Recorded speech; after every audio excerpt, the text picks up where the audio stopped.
this video, we're going to be discussing Atomic Habits by James Clear, an easy and proven way to build good habits and break old ones. This book is super popular within, I guess, the self-help, self-growth community, and I can tell why.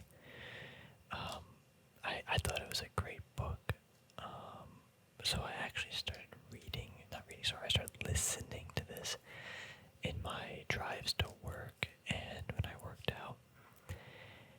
And I liked it so much that I decided to buy the hard copy. And it's because I obviously listened to it from audio. I wasn't able to take notes and stuff. So I do intend on going through the book again and taking more official notes, because I think this definitely is a more impactful book, or a book that a lot of knowledge can be extracted from in order to improve my life. And I think I could recommend that to other people too. Definitely would give this book a good read, and it's not that long either. I mean, oh no, what happened? No, my book.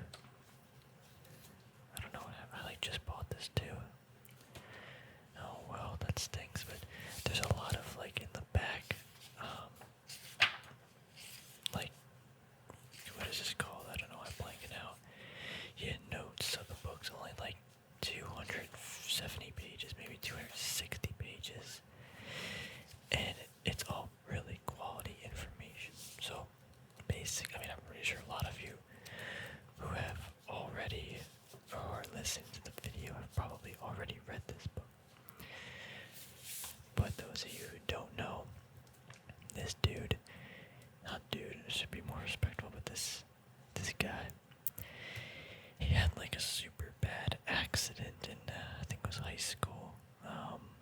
He got hit in the head with a baseball bat, I think it was, and he lost some memory.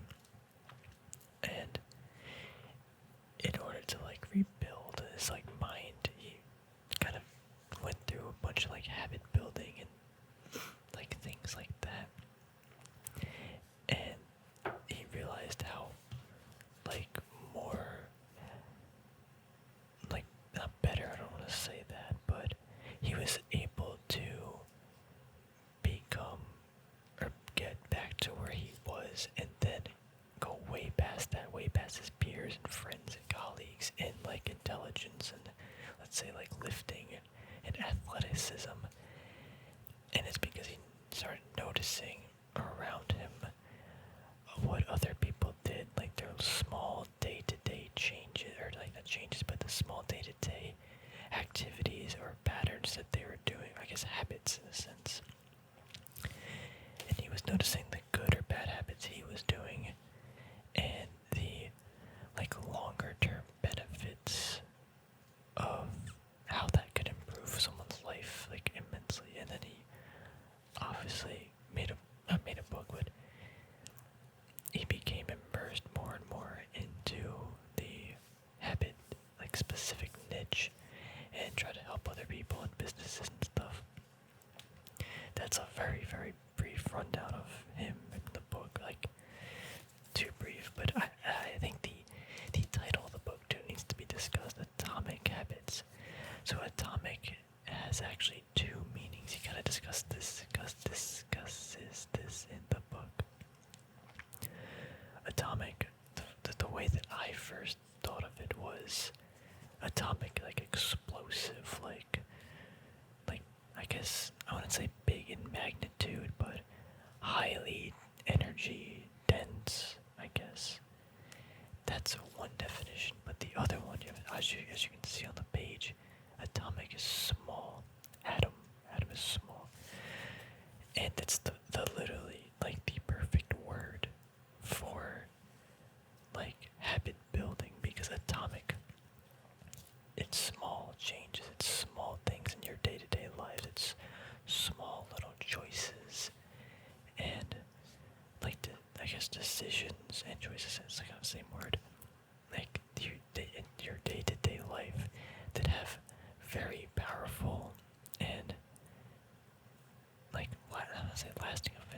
has just densely powerful effects that help you through your life. So it's kind of like a really good analogy for that. So I thought that was pretty genius. I guess kind of diving into the book a little bit, I still need to do he actually has it right here, an extremely small amount of a thing, the single in your reducible unit of a larger system, the source of energy or power. So again, I haven't actually read this book. I just bought it. I did the audiobook. And I liked it so much that I wanted to buy the book. And habit, a routine, or practice performed irregularly in an automatic response to a specific situation. Not that I dislike audiobooks. I definitely enjoy reading the actual books more, but the convenience and I guess what's the word I'm looking for? Like the ability to listen to or read technically, I guess, a book while doing another activity, I think is great. I think it's a good way to find new books, find a more lost time that you can't read or learn something. So I've been appreciating audiobooks more and more this last maybe a couple months. I would say year, but probably a couple months. I do want to let's go over some of the table of contents.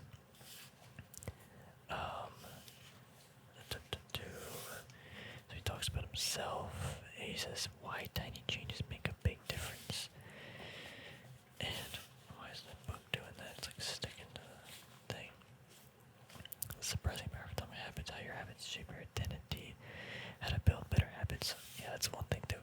In this book, he not only describes what habits are, but he explains how to build better ones, how to break older bad ones, and I guess like the psychological, or I guess it's more like understanding humans and how the brain sort of works. I guess the psychology, maybe, I don't know if that's psychology, but like I wouldn't say neuroscience or neuro aspect of it. Like it's not that technical, but that's the good thing. He breaks it down pretty simply to understand and get the point across without it getting lost in like, I don't like say boring, but like less interesting in a sense and technical, like jargon. One thing too about this book is he repeats himself what feels like a lot.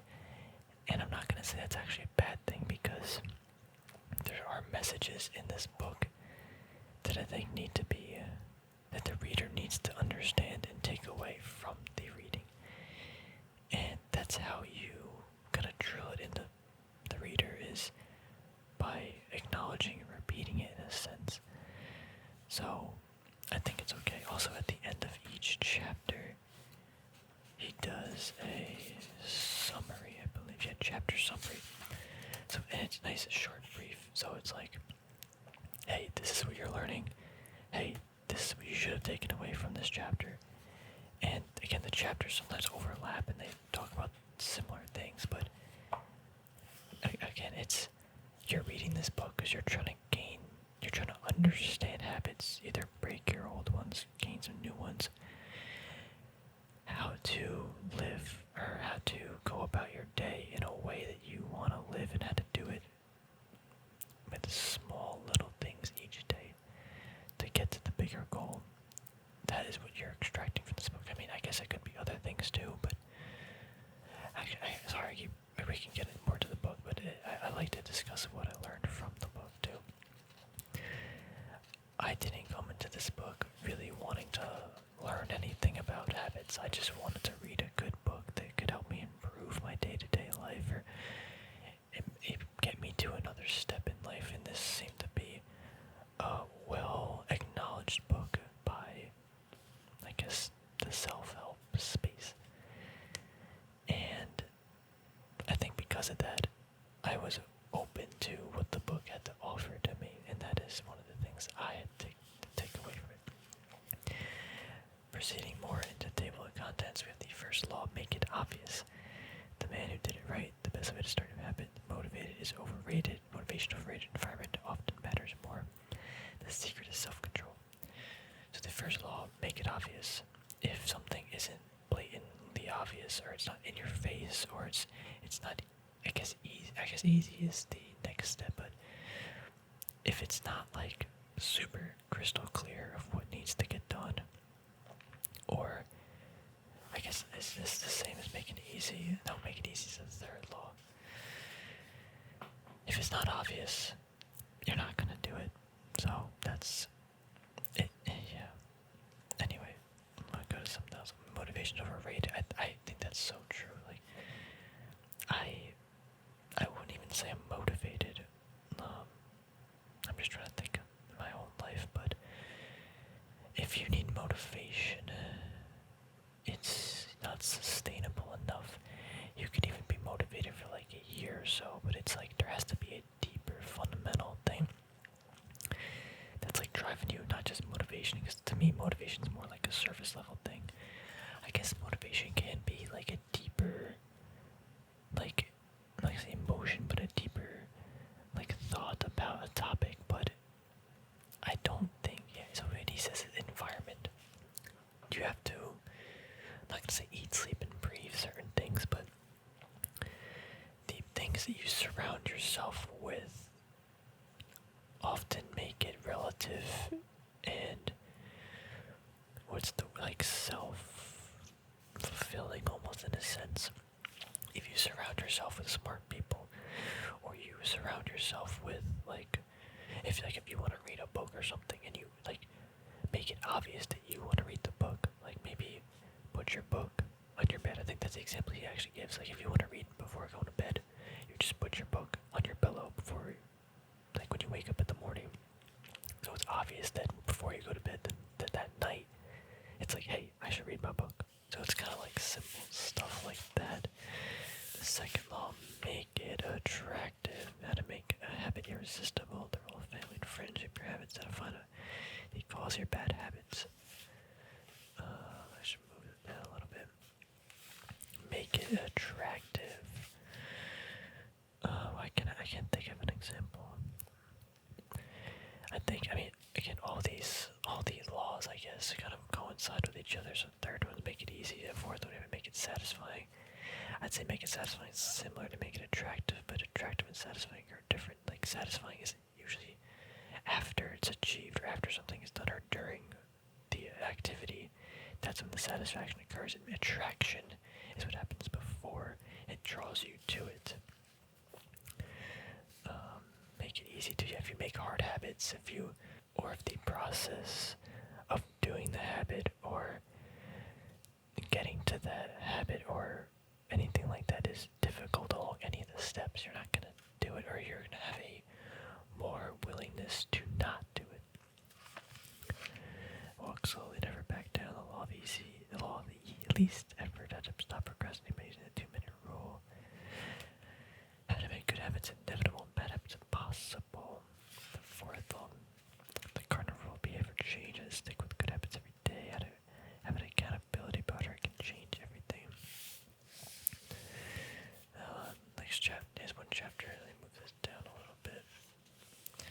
It's another chapter. Advanced tactics. How to go from being merely good to being great. The truth about talent, when genes matter, when they don't. Goldilocks rule, how to stay motivated in life. Work, the downside of creating habits. Conclusion, the secret to results.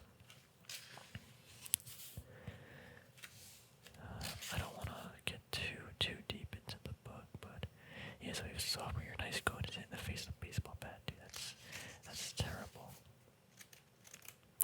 How your habits shape your identity. How to build better habits in 4 simple steps.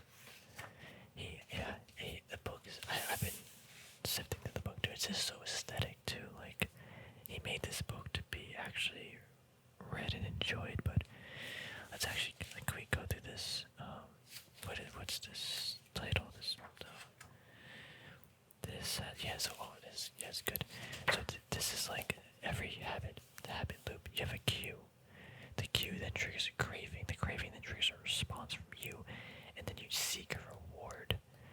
Understanding that and understanding, like, if like say this is a bad habit, understanding what started the habit or what makes you Because technically, let's say you personally, maybe you don't, maybe you get a cue, but you don't necessarily, maybe you get, let's say something happens, maybe something like you're smoking or something, and you get a cue, just something happens, but you don't need to necessarily act on the cue, but maybe then you get a craving. Again, you don't need to act on the craving either. However, sometimes you're going to need a response from your body, and then that's when you're going to seek the reward. So there's different stages where you can sort of feel like you need to act on this impulse. But anyway, let's go to some examples. So problem phase, your phone buzzes with a text message. The craving, you want to learn the contents of the message, so that elicits a response from you. Solution phase, you grab your phone, read the text, you satisfy it, then the reward is you satisfy the craving. To read the message, grab your phone becomes associated with the phone buzzing. So it almost becomes, what's the word, not inevitable, but if your phone buzzes, you're immediately gonna do this whole thing, this loop in a second, because you're trained, or I don't think trained's the right word, but I wouldn't say innately either, but you're just wired to do this loop to fill that craving, or to satisfy that craving when your phone buzzes. So I guess let's go to a different one.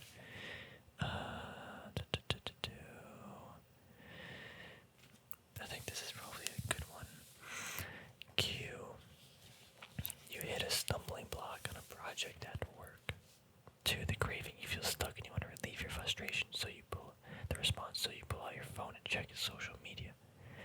Reward. You satisfy your craving to feel relief. Checking social media becomes associated with feeling stalled at work. So I guess you kind of jump into another chapter. It's how do you break this loop? Well, you have to first self-identify that the habit or the loop is even occurring. So now let's say that you understand that when you feel stumbled or on a work or project, and then you start to feel frustrated, that's kind of not inevitable, but that's just going to happen. The response here is kind of where you can probably fix. So understanding that when you feel stuck on a project and then you start to feel frustrated and you have an urge, you're naturally going to grab your phone. Acknowledge, or accepting, or what's the word I want to use here? Understanding that you will grab your phone, you can then fight that urge and replace it with something else. So instead of grabbing your phone, maybe you stand up and then you do 10 push-ups or something. So you're just doing something else. It doesn't have to be push-ups. It could be I don't put on a favorite song or something. But usually if you want to break a habit or something, you kind of want to replace it with something say better but more productive, or not always though. I think here the music might be fine, because it's different. It's checking social media technically isn't even a bad thing if you feel frustrated. However, it can be if depending on the frequency in which you check your phone and how much that prohibits you from getting your work done. But that's just one way to change the habit loop, is by replacing the response with something that you want, or something just better.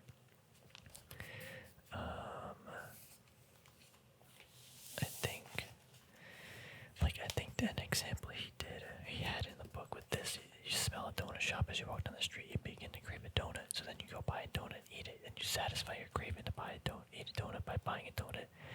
So buying a donut becomes associated with walking down the street near your house. So here you can break it up in different things. Maybe you don't walk down the donut street, you're self-conscious that if you walk down the street, you will be tempted to buy a donut. Maybe you don't want to buy a donut, maybe you want to lose some weight or something. You don't want to, maybe you just don't want to have a dessert, in the morning on your way to work or something, you know what I mean?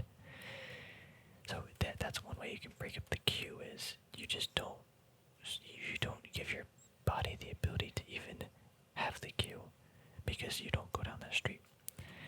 So then you never crave the donut, then you never eat it.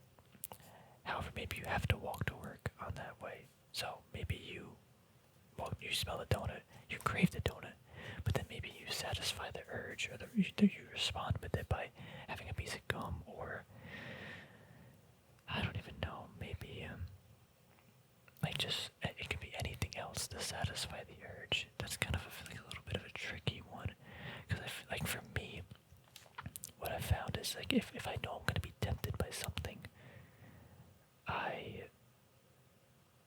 just try not to get in that tempting situation because I know that it's easier to just not even have the choice, the mental choice of saying no. It's just I don't have the choice. So that's one, like I would stop this queue all the way in the beginning. I wouldn't walk down the street. But if I had to, I do this in the supermarket too when I'm shopping. Oftentimes, like I'm like, oh, I want that. I don't even know. Just random stuff that you're like, oh, I want to have that food, that snack, and it's like I don't need that in my. I don't need to spend the money on that snack, and I don't need that garbage in my body.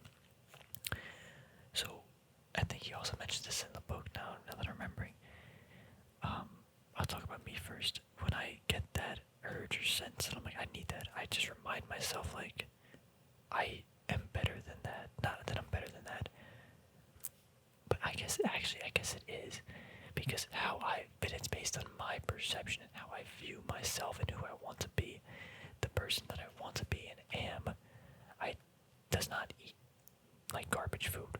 I can eat it sometimes, right? But I'm not willingly gonna buy more garbage food because I don't need that. And to me, that's my response to this urge or this cue and craving, and I feel satisfied because I guess I feel satisfied after those thoughts, because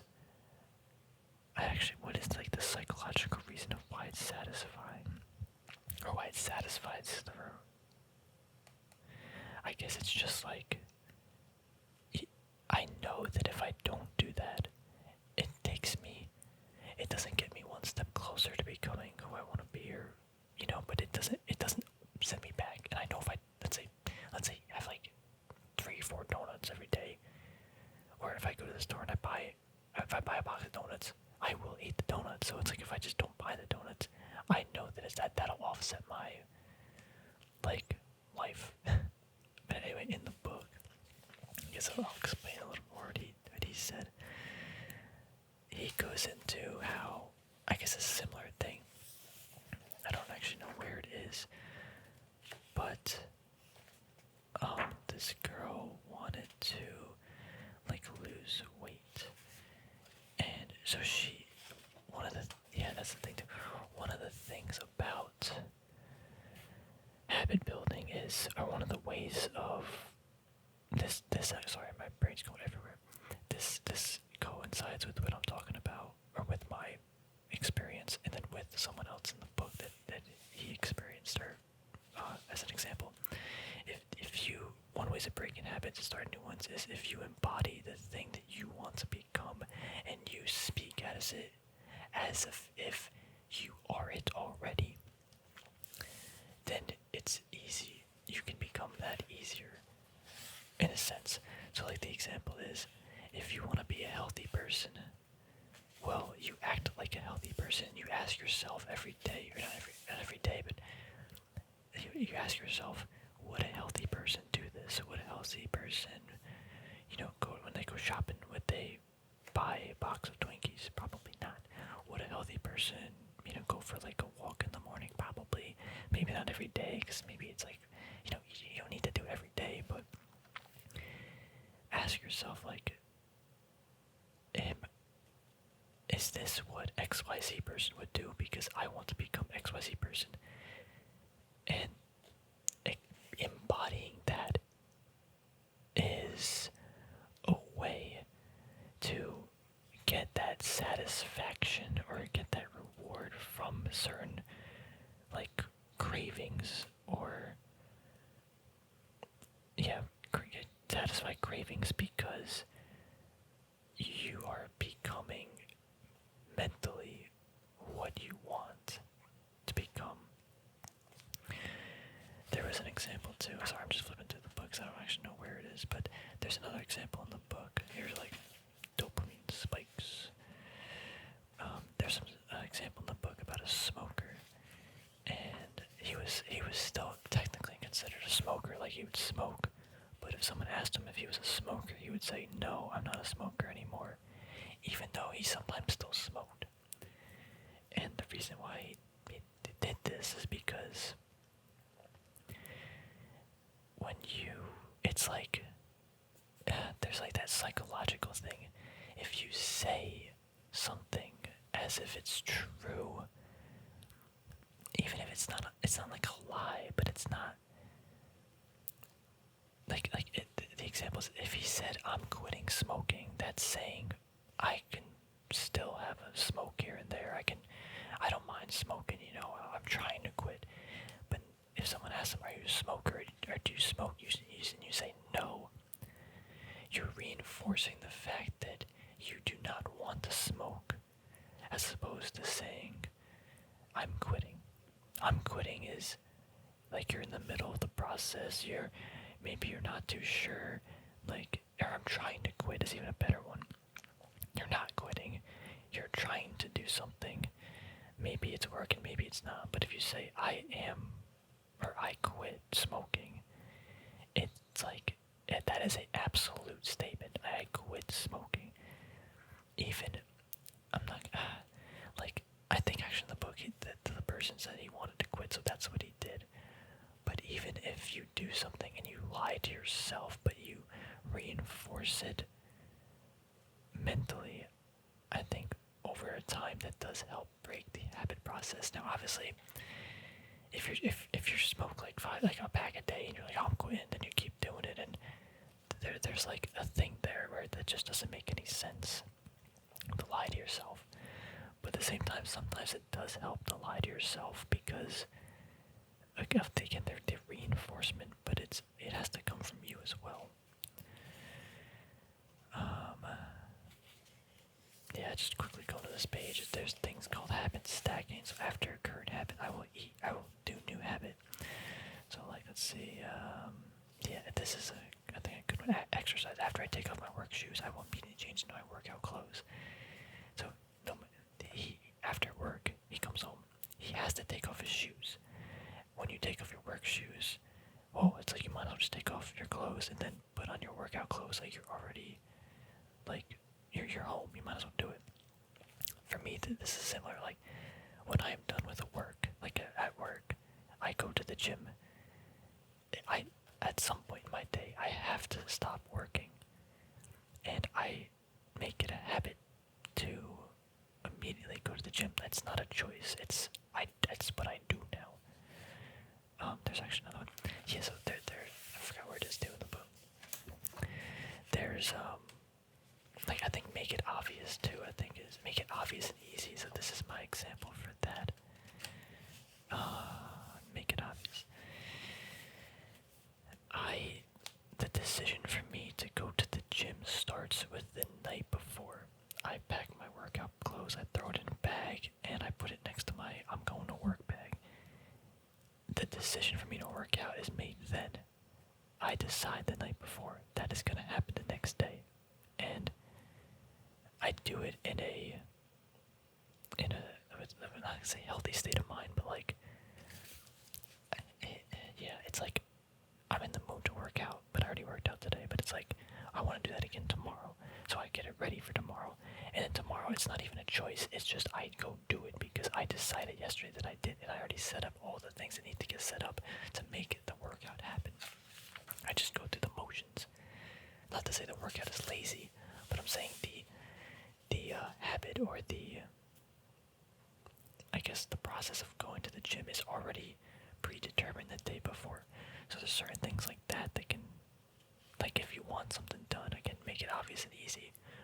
I made it easy by doing everything the night before, getting it ready.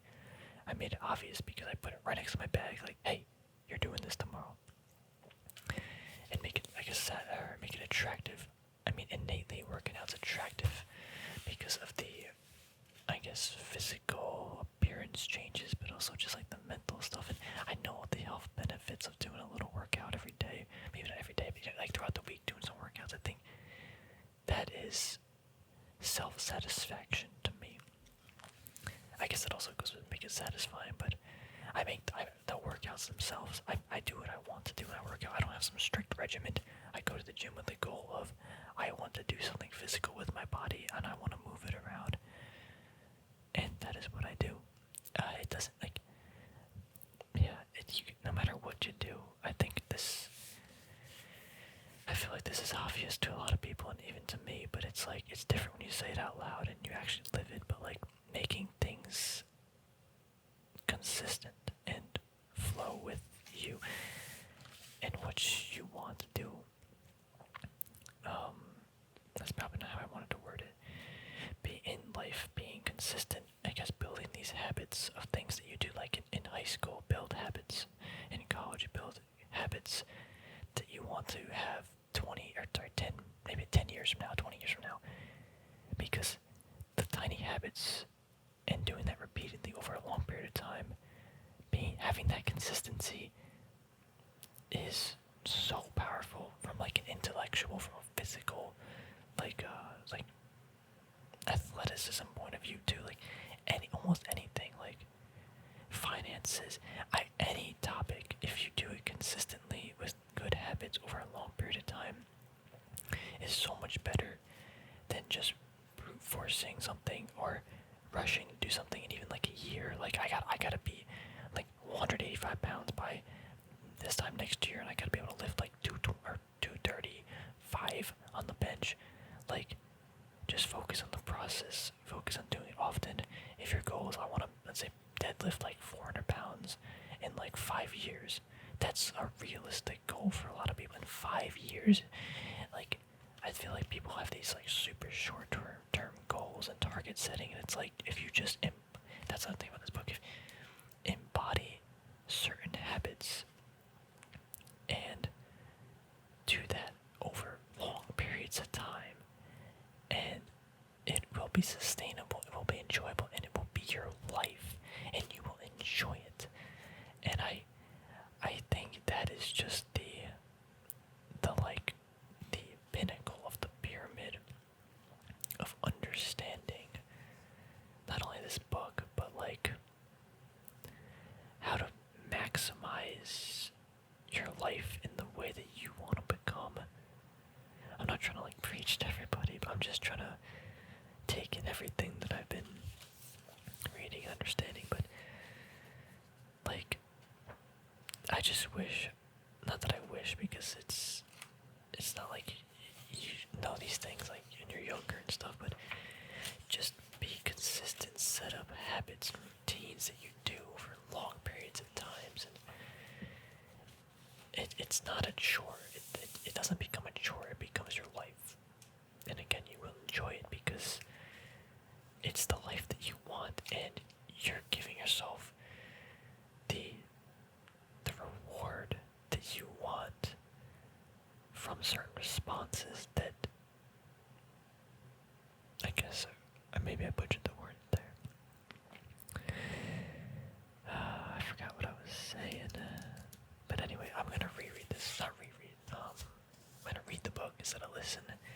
Take some notes and stuff. It's on my to-do list. There's just a lot of things. But yeah, definitely let me know. There definitely will be another video or two on this time. Actually, probably more. I think there's a lot we can go into detail, and I can share some experience or personal experiences and stuff and thoughts, because it's one thing to read a book, it's another thing to apply the book, and it's another thing to share what you applied with the book, or share what you applied from lessons learned from a book. And that's the important part, important part. I don't think you can't just read. That's one thing I've learned too over the years, is just reading books, reading a lot of books without actually extracting the value and embodying what is said is just pointless to me. I don't read to, have a certain read count by this year. I read because I want to learn and understand. This is the only book that I read this entire year, but I take notes. I understand it more on a fundamental level, and I apply it to my life. To me, that has more value. And, anyway, I'll get off my high horse. Stay tuned for some more videos. Do let me know if there's any other great books that you recommend down below. I will consider them. This was a recommendation. This was a book that I also wanted to read for a while, but I was just like, I don't really care. I just, I'll read something else, but then it was like, yo, you gotta read this, is amazing. And I thoroughly enjoyed it, so thank you for that. Anyway, thanks for watching, everybody. Stay tuned for some more book videos and I guess some other, finance and stuff, but